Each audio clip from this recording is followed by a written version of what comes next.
اس محفل پاک کا صرف اور صرف اتنا مقصد ہے کہ ہم سب غلامان اہل بیت ہیں۔ ہم اس بزم کو سجا کر اپنی عقیدتوں، اپنی محبتوں اور اپنی ارادتوں کا خراج امام علی مقام سیدنا امام حسین رضی اللہ تعالیٰ عنہ اور شہدائے کرب و بلا کی بارگاہ میں محض اپنا نذرانہ عقیدت پیش کر سکیں۔ اللہ تعالیٰ ہمارے اس نذرانہ عقیدت کو شہدائے کرب و بلا کی عظیم بارگاہوں میں قبولیت کا درجہ نصیب فرمائے۔ ایک مضمون کربلا کے پیغام کے تعلق سے جو میری سمجھ میں آیا، اس پر چند ایک گزارشات مختصر سے وقت میں آپ کی خدمت میں عرض کرنی ہے۔ انسان کو بہت ساری چیزیں بزدل اور کمزور کر دیتی ہیں۔ حق کو جاننے کے باوجود، حق کو سمجھنے کے باوجود، بلکہ حق کو پا لینے کے باوجود بھی بہت سارے لوگ بہت سارے معاملات میں کمزوری دکھا جاتے ہیں۔ ان میں سے جو چیزیں انسان کو بزدل اور کمزور کرتی ہیں، ان میں اس کا وطن بھی ہوتا ہے، اس کا مال بھی ہوتا ہے، اس کا عہدہ بھی ہوتا ہے، اس کی دولت بھی ہوتی ہے، شہرت بھی ہوتی ہے۔ اس کے ذاتی مفادات بھی اسے بڑی جگہ پہ کمزور کرتے ہیں۔ اس کی اولاد اور اس کے قریبی رشتے بھی بعض اوقات مشن کے رستے میں بزدلی کا باعث بنتے ہیں، الا ماشاء اللہ۔ لیکن جو چیز سب سے زیادہ لوگوں کو کمزور کرتی ہے اور جس کی وجہ سے حد ہو جاتی ہے کہ یہ آخری بات، اس سے زیادہ کیا ہو سکتا ہے، وہ ہوتی ہے انسان کی اپنی جان۔ یعنی کوئی سب سے بڑی کسی کو دھمکی دیتا ہے تو کہتا ہے میں نے تجھے مار ہی دینا ہے، تو مرے گا میرے ہاتھوں سے۔ اور جو لوگ سب سے زیادہ قیمتی متاع بچانے کی کوشش کرتے ہیں، وہ بھی جان ہوتی ہے۔ اور جان اتنی قیمتی چیز ہے کہ دین یہ کہتا ہے کہ اگر آپ کو جان کے لالے پڑ جائیں اور آپ کو اپنی زندگی خطرے میں محسوس ہونے لگے تو دین کے کسی بنیاد کا وقتی طور پر لفظوں سے انکار بھی کرنا پڑے تو کر لو، جان بچا لو۔ شریعت اسلامیہ نے جن چیزوں کو حرام قرار دیا ہے،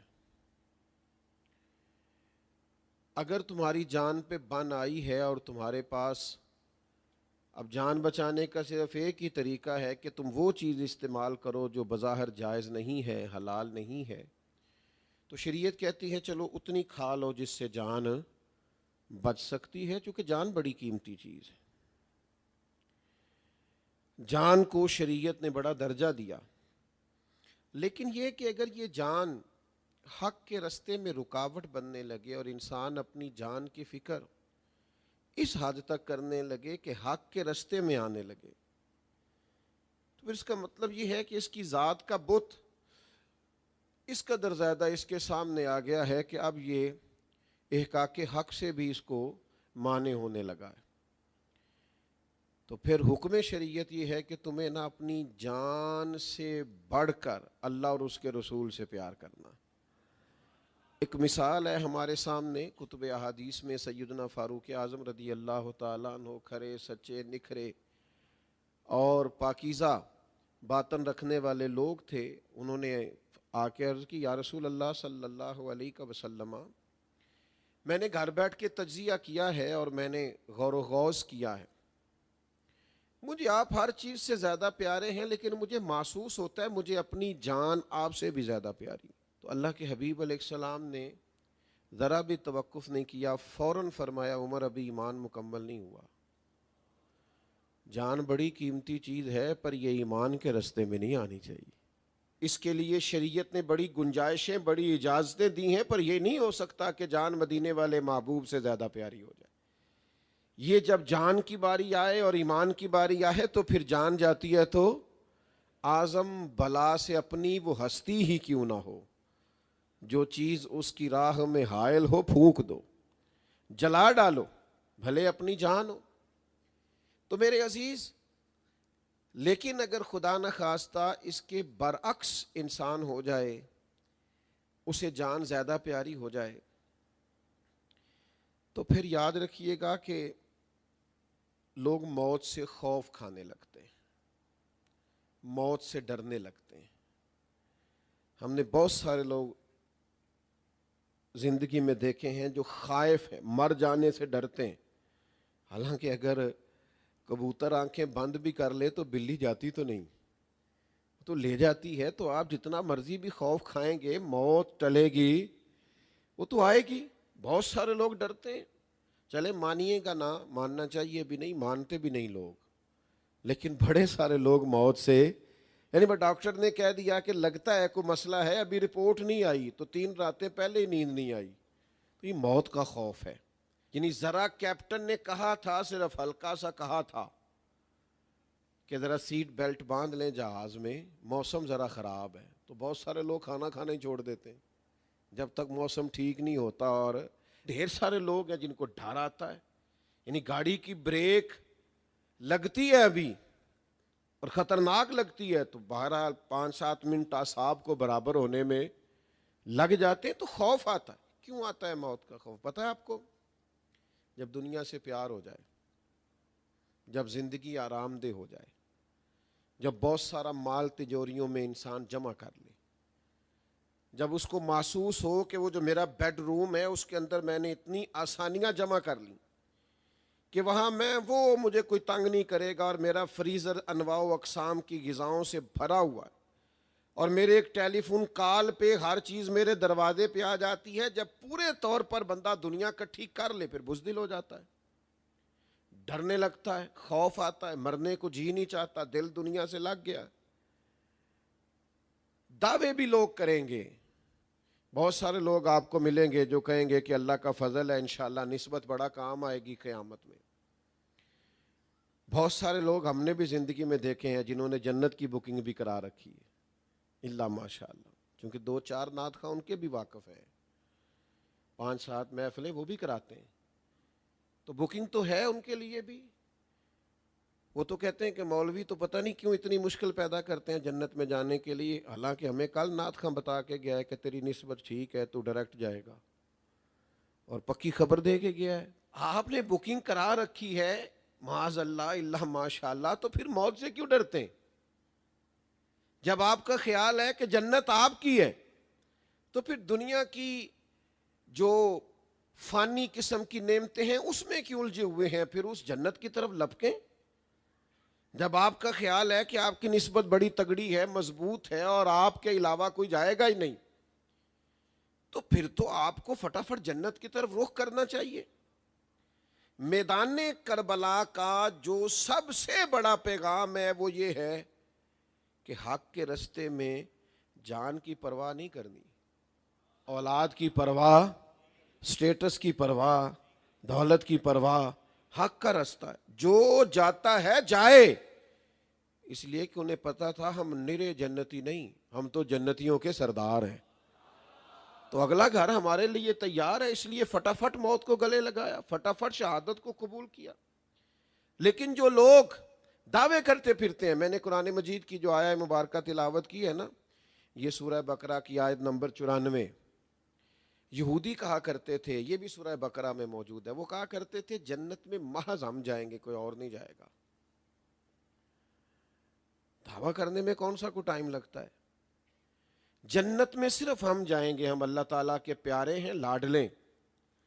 اللہ تعالیٰ نے نا ان یہودیوں کو ایک بات کہی جو سورہ بقرہ میں موجود ہے، فرمایا محبوب یہ کہتے ہیں نا جنت میں ہم جائیں گے، تو کل ان کانت لکم الدار الآخرۃ عند اللہ خالصۃ من دون الناس، آپ ان سے فرمائیں کہ اگر آخرت کا گھر اللہ کے نزدیک خالص تمہارے لیے ہے، باقی سب لوگوں کو چھوڑ کر تمہارا خیال ہے کہ ہم ہی جائیں گے، خالص ہمارے لیے ہے، اور یہ وہ کہا کرتے تھے، تو فرمایا صرف ایک بات آپ ان سے کریں، فتمنوا الموت، ان سے کہو موت کی تمنا کرو۔ موت کی، بھئی جنت میں مر کے جانا ہے نا، تو پھر ان سے کہو فتمنوا الموت ان کنتم صادقین، اگر سچے ہو تو موت کی تمنا کرو، پھر کرو دعا کہ یا اللہ چونکہ جنت ہماری ہے اور کوئی اور جائے گا ہی نہیں، خالصۃ من دون الناس، سب لوگوں کو چھوڑ کر خالص ہم جنتی ہیں، یہ یہودیوں کا دعویٰ تھا۔ لیکن اللہ فرماتا ہے کرو نہ پھر موت کی تمنا، کہو نہ ان کنتم صادقین، اگر تم سچے ہو۔ تفسیر بغوی میں حدیث موجود ہے، نبی کریم علیہ السلام نے فرمایا گر یہودی اس آیت کے بعد موت کی تمنا کر لیتے کہ یا اللہ ہمیں موت دے، اگر وہ کہہ دیتے تو اسی وقت مر جاتے سارے۔ اللہ فرماتے کرو نا بھی موت کی تمنا، اگر تمہیں خبر ہے کہ جنت تمہاری ہے اور تمہارے علاوہ کوئی نہیں جائے گا تو موت کی تمنا کرو۔ پھر فرمایا وَلَن يَتَمَنَّوْهُ أَبَدًا بِمَا قَدَّمَتْ أَيْدِيهِمْ، یہ کبھی محبوب موت کی تمنا نہیں کریں گے، یہ کبھی نہیں کریں۔ کیوں نہیں کریں گے؟ انہیں پتہ ہے ہم نے آگے کیا کرتوت بھیجے ہوئے۔ جس کو اپنے کرتوتوں کا پتہ ہو وہ موت کی تمنا، ان کو پتہ ہے ہم نے آگے کے لیے کیا بھیجا ہے، موت کی تمنا تو کرے فاروق اعظم، حضرت عمر کریں، پڑھو نا بخاری، ہر روز ہی کریں اور ہر نماز کے بعد ہی کریں، اللہم ارزقنی شہادتا فی سبیلک، یا اللہ کبھی اپنے رستے میں شہادت کی موت دے دینا، لیکن یا اللہ موت اپنے نبی کے شہر میں دینا، شہادت ملے اور تیرے نبی کے شہر میں مدینہ بھی نہیں چھوڑنا چاہتے۔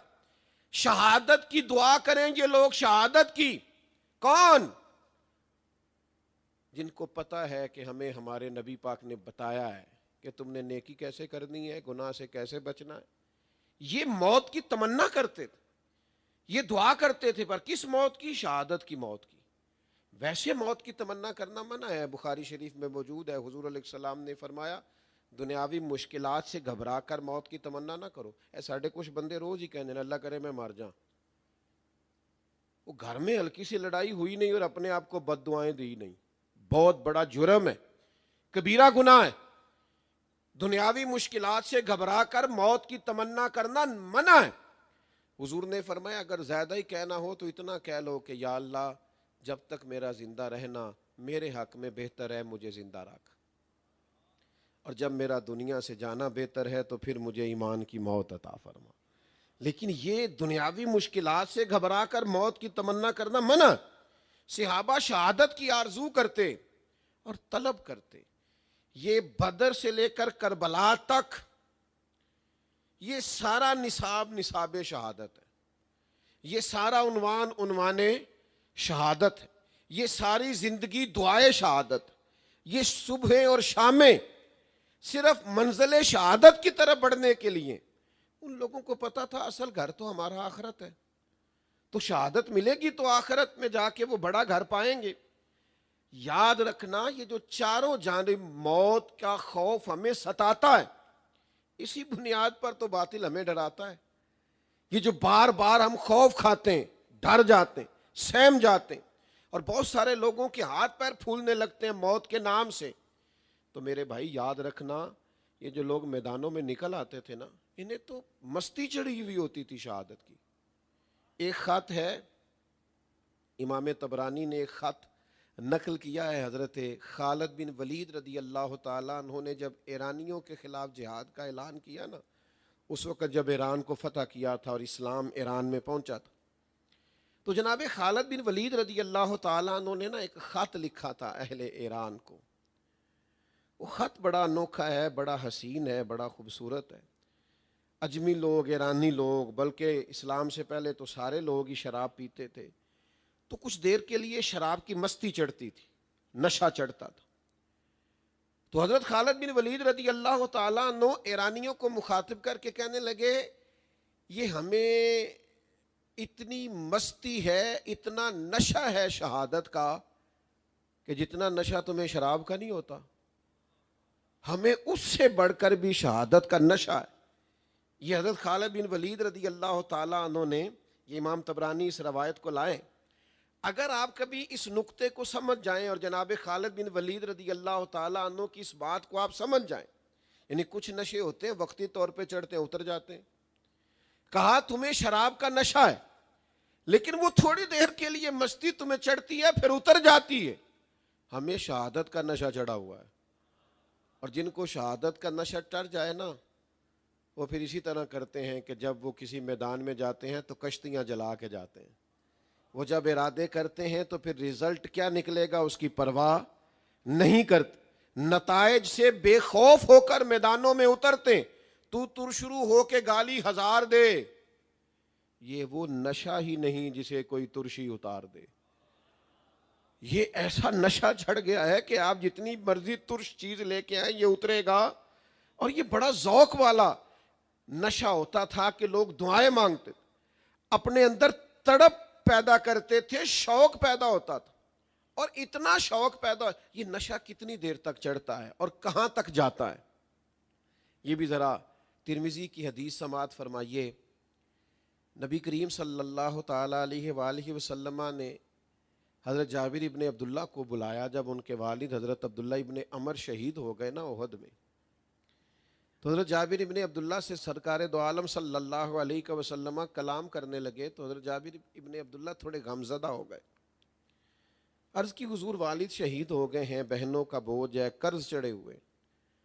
تو اللہ کے حبیب علیہ السلام نے نا بات کا رخ ایک اور عظیم بات کی طرف پھیرا. حضور فرمانے لگے تمہیں بتاؤں تمہارے والد کو شان کیا ملی, اس شہید کو اللہ نے مرتبہ کیا دیا. یا رسول اللہ بتائیے.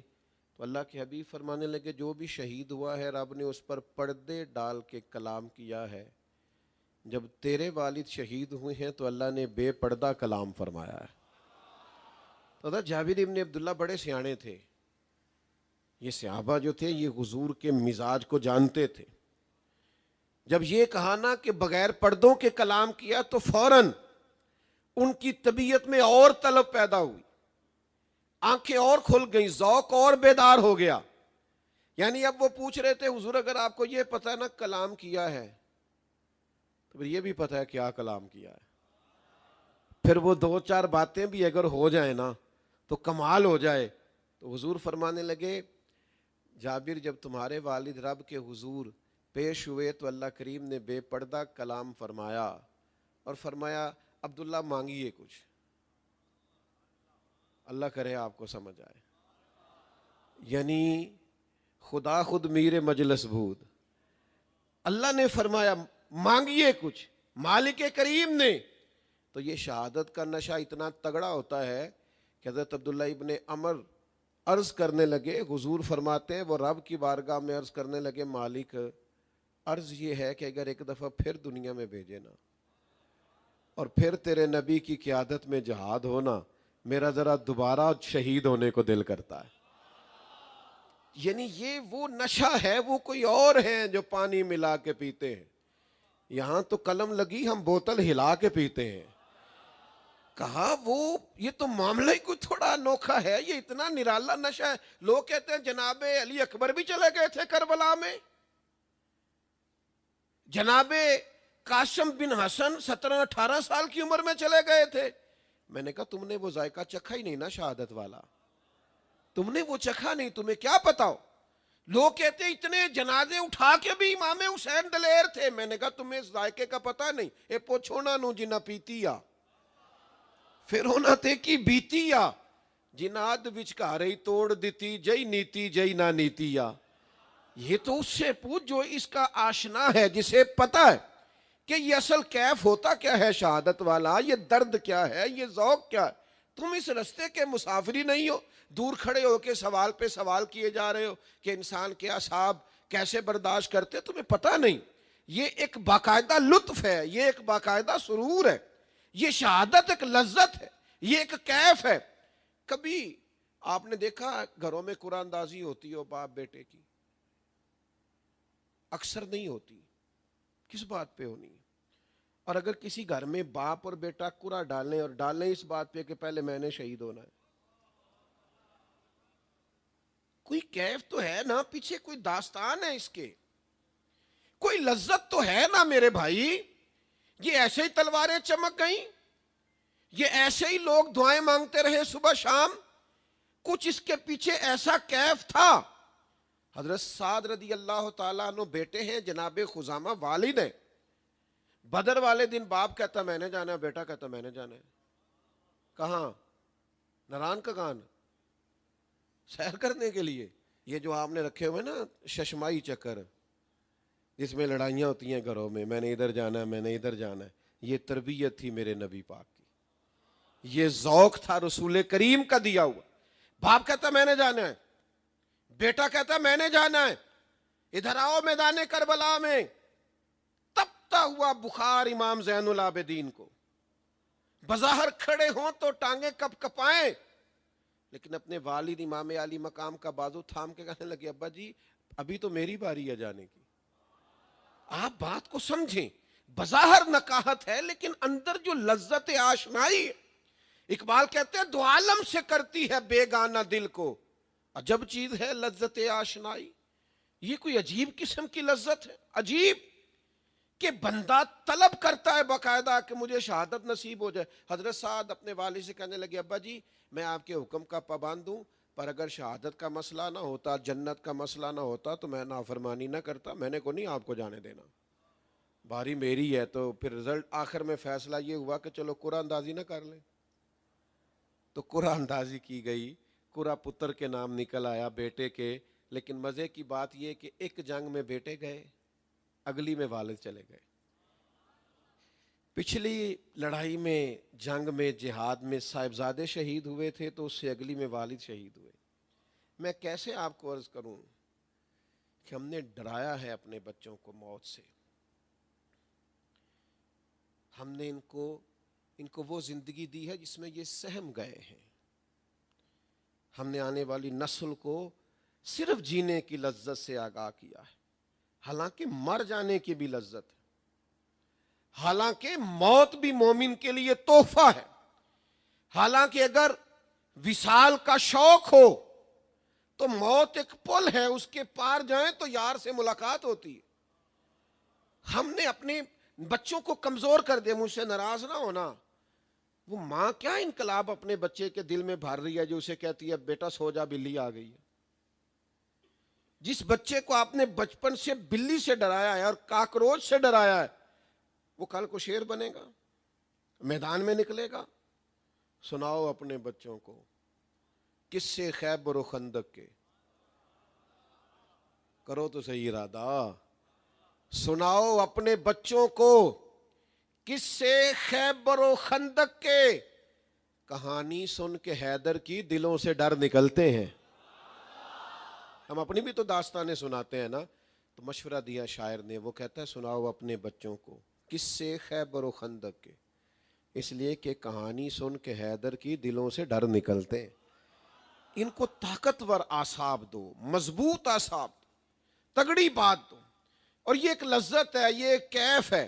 بڑے مخلص تھے حضرت عبداللہ ابن عباس، بڑے مخلص تھے حضرت عبداللہ ابن عمر، بڑے مخلص تھے حضرت عبداللہ ابن زبیر۔ امام حسین کے پاس آ کے کہا حسین نہ جائیے گا، لیکن امام نے فرمایا میں نے جانا ہی جانا ہے۔ وہ مخلص بھی تھے، مشورہ بھی صاحب دے رہے تھے، لیکن امام کو پتا تھا کہ میرا تعلق ہی شہداء کے گھرانے سے ہے، میرے والد علی بھی شہید، تو جو مزاج شہادت کا ہے، اور بڑے بھائی حضرت مولا علی کے بھائی جعفر طیار بھی شہید، اور امام حسین کے بھائی امام حسن بھی شہید، تو جب سارے شہید ہیں تو پھر یہ احقاق حق کے لیے تو آگے جانا ہے۔ پھر جان کی پرواہ کرنا یا بچوں کو دیکھنا یا گھر بار کے لیے فکر مند ہونا، یہ پیغام کربلا سے نہیں آتا۔ کربلا سے پیغام یہ آتا ہے کہ ساری چیزیں بعد میں، حق کا رستہ پہلے، شریعت کی بات پہلے، ارادہ پہلے۔ عورتیں بعض اوقات کمزور ہوتی ہیں اور ان کی آنکھوں کے آنسو اور ان کی بتائی ہوئی باتیں اور ان کی تڑپ بعض اوقات دوسروں کو بھی کمزور کرتی ہے، لیکن نبی کریم صلی اللہ تعالی علیہ وسلم نے اس طرح کی تربیت فرمائی تھی کہ عورتوں میں بڑی مضبوطی تھی، ان کے اندر بڑی طاقت تھی، فکری توانائی تھی۔ میں پھر آپ کی خدمت میں عرض کروں گا کہ ہم نے نا آنے والی نسل کو کمزوریاں بانٹی ہیں، ہم نے آسانیاں بانٹی ہیں۔ یعنی میرا بچہ ذرا سی بات پہ ضد کرتا ہے تو یہ ضدی آپ کی سہولیات نے کیا اسے، آپ ہر چیز لا کے دے دیتے ہیں تو یہ بھی بعض اوقات زیادتی ہوتی ہے۔ کچھ چیزوں سے منع تو کرو تاکہ اسے پتہ بھی چلے کہ بعض اوقات زندگی میں کچھ نہ بھی ملے تو پھر بھی صبر کرنے کی عادت ہونا چاہیے. ہم نے وہ توانائیاں جو ان کی ذہن کے لیے، ان کے دل کے لیے، ان کی روح کے لیے اور مستقبل میں جو انہوں نے کردار زمانے میں ادا کرنا تھا، اس کے لیے جو توانائیاں ضروری تھی وہ ہم نے ان کو نہیں دی. اور آج میں دیکھتا ہوں بڑے بڑے باصلاحیت لوگ ہیں، کوئی کام نہیں کرتے، کوئی محنت نہیں کرتے، کوئی جد و جہد نہیں کرتے، کچھ آگے نہیں بڑھتے، کاوشیں نہیں کرتے. وہ کہتے ہیں میرے لیے بڑا ہے، میں مطلب اب کہاں نکلوں، بس ٹھیک ہے. سہولیات ہیں. یاد رکھنا اس طرح کمزوریاں بٹیں گی. آنے والے وقت کے اندر وہ جو اسلام کی نشت ثانیہ کے لیے ہم نے کوشش کرنی، اور جو عربوں میں غیر مسلم ہیں ان کو دین کے قریب لانا ہے. وہ جو اقبال نے ہمیں کہا تھا وقت فرصت ہے کہاں، کام ابھی باقی ہے، نور توحید کا اتمام ابھی باقی ہے، بڑا لمبا کام کرنا ہے. لیکن اس کے لیے شرط یہ ہے کہ ہم فکری طور پر مضبوط ہوں. دیکھیے حضرت خنسا رضی اللہ تعالی عنہ، یہ 4 بیٹے لے کے قادسیہ میں آئی تھیں اور کل بیٹے ہی 4 تھے حضرت عمر فاروق کے دور خلافت میں، اور لا کے اپنے بچوں کو میدان کے باہر کھڑا کر کے کہا تھا کہ بیٹا ایسا نہ ہو کہ تمہاری پشت پر کوئی تیر لگے، جتنے بھی تیر کھانا، زخم کھانا، وہ سینے پہ کھانا. یہ دلیروں کا کام ہے.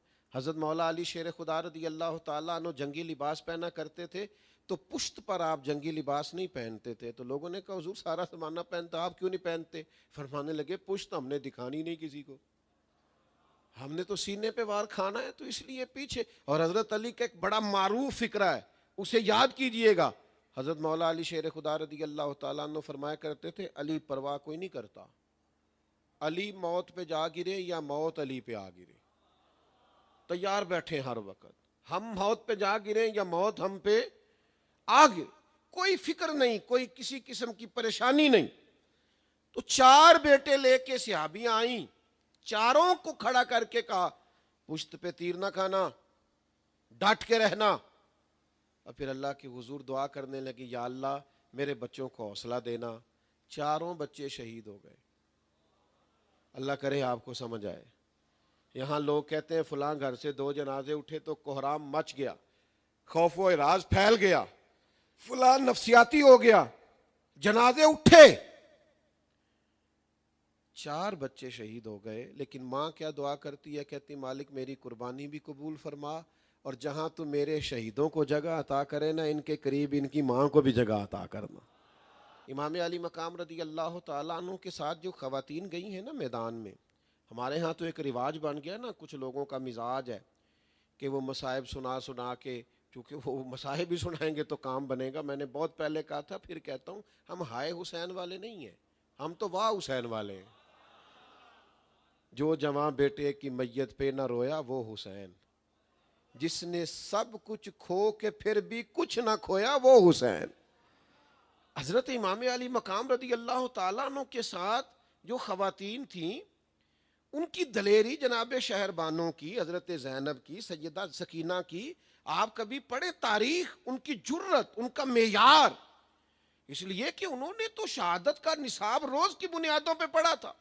بلکہ جب یزید نے اپنے دربار میں کچھ کہنا چاہا تو جناب زینب رضی اللہ تعالیٰ عنہ پردے کے پیچھے سے اٹھ کھڑی ہوئیں اور اس لہجے میں گفتگو کی کہ وہاں ایک نابینا صحابی بیٹھے تھے، وہ ساتھ والے کا گھٹنا ہلا کے کہنے لگے مولا علی تو نہیں آ گئے دربار میں؟ جبریل امی رس گھول رہے ہوں جیسے، اور کانوں میں اثر گھول رہے ہوں جیسے، دربار دمشق میں وہ زینب کا خطاب گویا منبر پہ علی بول رہے ہوں جیسے. تو میرے عزیز، یہ اپنے اندر خاص توانائی لائیں. یہ ڈری ڈری باتیں، سہمی سہمی باتیں، کمزور باتیں. مجھے نا بعض سیاسی بندے اچھے نہیں لگتے جو سیاستیں نہیں کرتے، ہر جگہ سیاست ہی سیاست. وہ کمزور ہوتے ہیں، وہ کہیں کو ڈٹ کے چونکہ انہوں نے، ناراض نہ ہوئیے گا، کسے باشد کسی کی بات کر رہا ہوں، کیا طریقہ ہوتا ہے کہ انہوں نے گروپ بنتے ہیں غیبتوں سے. غیبتیں چھپ کے ہوتی ہیں، اور جو کام چھپ کے ہو وہ بزدلوں والا ہوتا ہے. آپ ڈٹ کے رہیں، کسی کے ساتھ ہوں تو تب بھی ڈٹ کے، مخالف ہوں تو تب بھی ڈٹ کے. یعنی شکست کھائے کسی سے تو پانی پانی ہو، دعا کرو کہ دشمن بھی خاندانی ہو۔ وہ بندہ مطلب جو کرے، پیار کرے تو تب بھی ڈٹ کے، اور اختلاف کرے تو تب بھی ڈٹ کے۔ یہ کمزوریاں جو ہمارے معاشرے میں پائی جاتی ہیں نا، تو اس لیے اس معنی میں غیر سیاسی ہو جائیں، یہ رویے درست نہیں ہے کہ جہاں بھی گئے کوئی نہ کوئی گروپ ہی نیا قائم کیا، اس سے بھی خرابی ہوتی۔ آپ جو کریں تھوڑا ڈٹ کے کریں، تھوڑا مضبوط ہو کے کریں، تھوڑا آپ کے اندر ویژن ہو، آگے بڑھنے کا جذبہ ہو۔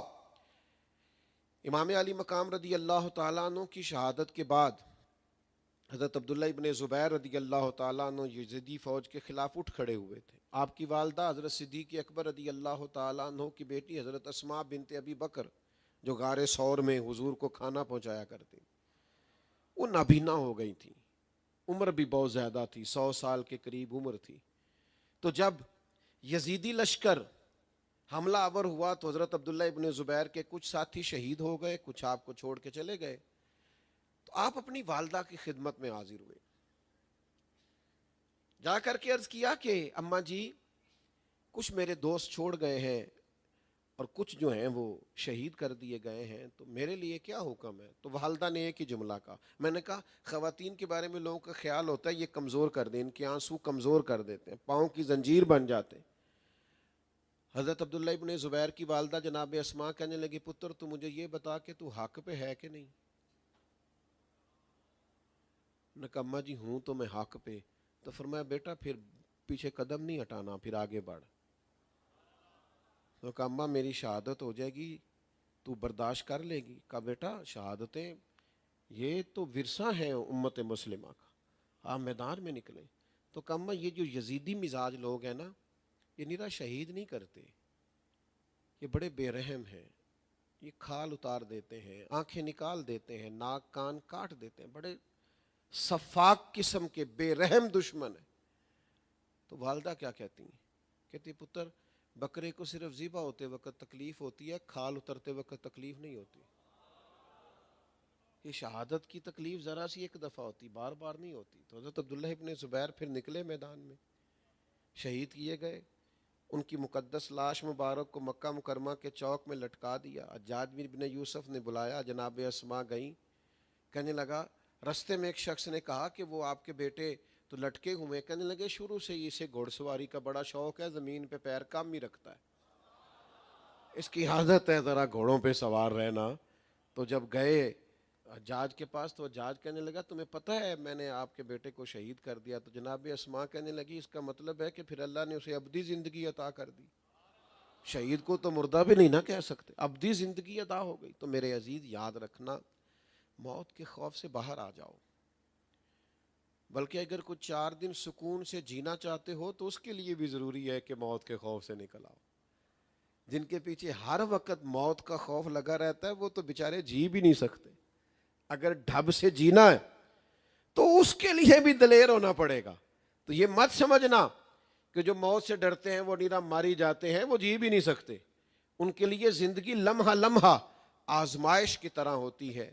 امام علی مقام رضی اللہ تعالیٰ عنہ نے ساری جانیں کربلا کے میدان میں پیش کر دی، چھوٹے بیٹے سے لے کر جوان بیٹے تک، اور اپنے خاندان سے لے کر اپنی مبارک زندگی تک ہر چیز پیش کر دی۔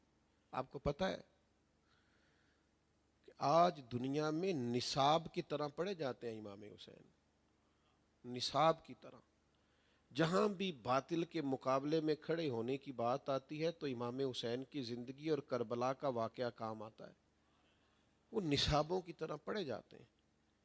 52 سال عمر مبارک تھی، لیکن جس طرح وہ ڈٹے 52 سال یا 54 سال کی عمر میں، جس طرح وہ میدان میں کھڑے رہے، وہ دنیا کو یاد رہ گیا۔ اپنے اندر سے کمزوریاں دور کریں، اپنے لہجوں سے کمزوریاں دور کریں، اپنی آنے والی نسل کے سامنے محض آنسوؤں کے ساتھ۔ میں تو بہت سارے لوگوں کی باتیں سن کے پریشان ہو جاتا ہوں کہ آپ نے اپنے آنے والے بچوں کو یہ کہنا شروع کر دیا ہے کہ ہم شروع سے دکھی ہیں، سو کھا ہی نہیں سکتے، ہم کچھ کر ہی نہیں سکتے، آگے بڑھ ہی نہیں سکتے۔ کس نے آپ کو کہہ دیا؟ کیسے ممکن ہے کہ کوئی جد و جہد کرے اور اللہ تبارک و تعالیٰ اپنی رحمت سے اسے نوازے نہ؟ وہ تو کریم ہی بڑا ہے۔ وہ تو ایک پر 70 عطا فرماتا ہے۔ تو ہم نے کیا کیا ہے؟ ہم نے خود بھی کمزوریاں دکھائی ہیں، اپنی آنے والی اولادوں کو بھی معاذ اللہ الا ماشاء اللہ کمزوریاں تقسیم کر رہے ہیں۔ خدا را موت کا خوف نکال دیں، زندگی تو ایک دن جانی جانی ہے، لیکن جس دھج سے کوئی مقتل میں گیا وہ شان سلامت رہتی ہے۔ یہ جان تو آنی جانی ہے، اس جان کی کوئی بات نہیں۔ مر تو لوگ بستر پہ بھی جاتے ہیں، مہنگے ترین اسپتالوں سے بھی لاشیں نکلتی ہیں، لیکن شرط یہ ہے کہ ہمت کریں، حوصلہ کریں، توانائی اپنے اندر پیدا کریں، جد و جہد کریں۔